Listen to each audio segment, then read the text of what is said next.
Hello Happy Star အားလုံးပဲမင်္ဂလာပါနော်ဒီနေ့မှာတော့တွားလမ်းပြောင်းထက်တယ်ဆိုရယ် Happy Star ရှိလားရှိရဆိုတော့ဒီစကားစုလေးတွေမှတ်ထားမှရမှာနော်ပထမဆုံးတစ်ခုကကြတော့ကိုညီပေးလို့ရမလားကိုကရင်ချီးပေးပြောချင်နေဆိုရင်နော် Excuse me could you help me excuse me could you help me ကိုကလမ်းပြောင်းနေတာဒီနေရာကနေနီးလာဝေးလာသိချင်နေဆိုရင် is it far from here is it far from here နောက်တစ်ခုဒီကိုတွားချင်တယ်ဘယ်လိုတွားရမလဲပေါ့နော်နေရာတစ်ခုကိုတွားချင်တယ်ဘယ်လိုတွားရမလဲဆိုရင် how do I get to the နေရာပေါ့နော်ဥပမာဆိုရင် how do I get to the train station how do I get to the cinema how do I get to the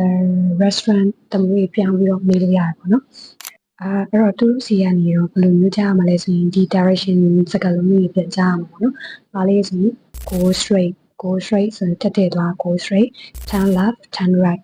turn left turn right ပြီးရင်ဘာရှိရမလဲဆိုရင် next to တော့ opposite တော့ between happy star တွေလည်းအားလုံးစင်ကြင်မယ်လို့မျှော်လင့်ပါတယ်။နောက်ဗီဒီယိုမှာပြန်တွေ့ပါမယ်။ Bye bye